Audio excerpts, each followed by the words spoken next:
ఖమ్మం జిల్లాలో hostel warden అత్యుత్సాహం ప్రదర్శించాడు. Resonance స్కూల్లో 7వ తరగతి చదువుతున్న విద్యార్థిని హాస్టల్ గదిలో బంధించి కొట్టాడు. విషయం తల్లిదండ్రులకు చెప్పవద్దని స్కూల్ యాజమాన్యం విద్యార్థిని బెదిరించింది. విషయం తెలుసుకున్న బాధితుడి తల్లిదండ్రులు స్కూల్ ముందు బైఠాయించి ఆందోళనకు దిగారు. హాస్టల్ వార్డెన్తో పాటు పాఠశాల యాజమాన్యంపై చర్యలు తీసుకోవాలని 2వ పట్టణ పోలీస్ స్టేషన్లో ఫిర్యాదు చేశారు. పూర్తి అప్డేట్స్ మా ప్రతినిధి నవీన్ ద్వారా తెలుసుకుందాం. నవీన్, మన స్క్రీన్లో ఆ బారుని కొట్టిన తర్వాత ఆ దెబ్బలను కూడా మనం చూస్తూ ఉన్నాం. అతి కిరాతకంగా అక్కడ వార్డెన్ పైశాచికతం ప్రదర్శించినట్టుగా తెలుస్తోంది. అతని మీద ఎటువంటి యాక్షన్ తీసుకున్నారు? అసలు కొట్టడానికి గల కారణాలేంటి? పేరెంట్స్ ఏం డిమాండ్ చేస్తున్నారు?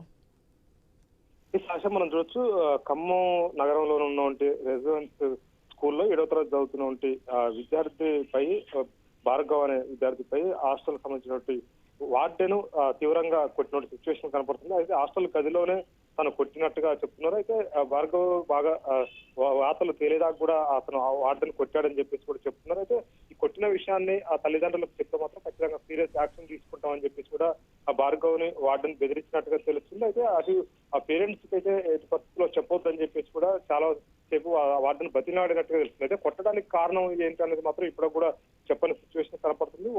యాజమాన్యం సంబంధించి హాస్టల్ ఏదైతే ఉందో స్కూల్ సంబంధించిన యాజమాన్యం నిర్లక్ష్య ధోరణితోటి పిల్లల్ని ఈ విధంగా హింసించాడని చెప్పేసి కూడా తల్లిదండ్రులు అయితే వాపోతుంది. ఎందుకంటే తల్లిదండ్రులకు సంబంధించినటువంటి ఈ రోజు సెలవు ఉండడంతో కూడా ఆ అబ్బాయిని చూడడానికి పేరెంట్స్ వెళ్ళారు. వెళ్ళిన సమయంలోనే ఈ దెబ్బలు తగిలినాయి. ఈ పూర్తి స్థాయి కూడా అబ్బాయి గాయాలతో ఉన్నట్టుగా తెలిసింది. అంటే ఇప్పటివరకు కూడా ఇన్ఫర్మేషన్ అనేది స్కూల్ నుంచి కానీ ఆ అబ్బాయి ద్వారా కూడా తల్లిదండ్రులు సెలవునియకుండా గోప్యంగా ఉంచారు. ఈ రోజు సెలవు సెకండ్ సాటర్డే ఉండడంతో పిల్లలు ఉంటారు కాబట్టి కలిసి వద్దాం, పండగ రేపు శివరాత్రి కూడా ఉంది కదా, బాబుని తీసుకొద్దాం, వరుసగా 3 రోజులు సెలవులు ఉన్నాయని చెప్పేసి కూడా అక్కడికి స్కూల్ కి వెళ్ళిన సిచ్యువేషన్ కనపడుతుంది. వెళ్ళినటువంటి సిచ్యువేషన్ లో తల్లిదండ్రులకి తమ కొడుకు ఈ విధంగా కనపడడంతో కూడా ఆవేదన వ్యక్తం చేశారు. ఇప్పటికే ఆ స్కూల్ కు సంబంధించినటువంటి స్కూల్ ముంగట కూడా పూర్తి స్థాయిలో తల్లిదండ్రులు చేపడుతున్నట్టు పరిస్థితిగా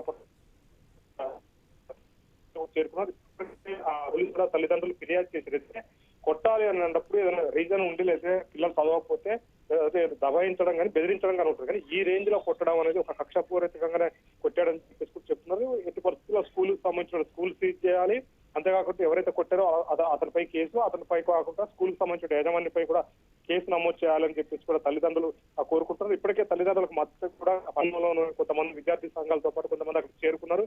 పూర్తి స్థాయిలో కూడా వాళ్ళ మద్దతు తెలుపుతున్న సిచ్యువేషన్ కనపడుతుంది. అయితే ఆ స్క్రీన్ లో మనం చూడొచ్చు, ఎందుకంటే మనం గాయాలు డైరెక్ట్ చూపెట్టలేకపోవచ్చు కానీ స్క్రీన్ లో చూడొచ్చు విపరీతమైనటువంటి వార్తలు పడ్డటువంటి సిచ్యువేషన్ కనపడుతుంది. ఎందుకంటే కనీసానికి తల్లిదండ్రులు కూడా ఆ పిల్లలపై ఆ విధంగా చేసుకున్నారు. ఎంతో పెద్ద తప్పు చేసినా కానీ ఒక దెబ్బ కొట్టి వదిలేస్తారని, చెంపల మీదకి కొట్టి వదిలేస్తారు కానీ అబ్బాయిపై విపరీతమైనటువంటి దాడి చేసినట్టు పరిస్థితి కనపడుతుంది. ఒంటిపై ఎక్కడ చూసినా కానీ వార్తలు తేలినట్టు సిచ్యువేషన్ కనపడుతుంది. ఒక చిన్న పిల్ల కానీ 7వ తరగతి చదువుతున్నటువంటి విద్యార్థిని ఆ రేంజ్ లో ఎందుకు కొట్టాలి, ఎందుకు కొట్టాల్సి వచ్చిందనే దాని మీద కూడా వాళ్ళు ప్రధాన డిమాండ్ చేస్తున్నారు. ఖచ్చితంగా మాకు చెప్పాలి, చెప్పుడు కాదు అసలు కొట్టాల్సిన హక్కు ఆయనకు లేదు అని చెప్పేసి చెప్తున్నారు. పూర్తి స్థాయి కూడా స్కూల్ యాజమాన్యంపై కేసు పెట్టాలి. ఎవరైతే ఇప్పుడు ఆ వార్డెన్ ఉన్నాడో వార్డెన్ పై కూడా ఇమీడియట్ గా కేసు పెట్టి అతన్ని జైలుకు తరలించాలని చెప్పి చెప్తున్నారు. స్కూల్ ప్రధానంగా సీజ్ చేయాలని చెప్పేసి కూడా వాళ్ళు ఒక డిమాండ్ చేస్తున్న పరిస్థితి పడుతుంది. మనం చూడొచ్చు, ఈ మధ్య కాలంలో స్కూళ్లలో కానీ హాస్టల్లో కొట్టారంటే మామూలుగా ఏదో ఒక చెంపల మీద కొట్టి విపరీతమైన దాడి చేసినట్టు పరిస్థితి పడుతుంది. ఒక దాడిగా చూడొచ్చు. దీన్ని చిన్న పిల్లగాడిపై ఆ విధంగా చేసుకోవడం, ఆ విధంగా వార్తలు వచ్చేలా కొట్టడం అనేది మామూలు విషయం కాదు. ఎట్టి పరిస్థితుల్లో వాళ్ళని అదుపులోకి తీసుకోవాలి, స్కూల్ సీజ్ చేయాలని చెప్పేసి ప్రధాన డిమాండ్ తల్లిదండ్రులు ఆందోళన దిగినట్టు సిచ్యువేషన్ ఖమ్మంలో చోటు చేసుకుంది. Asha. Right, thanks for the update Naveen.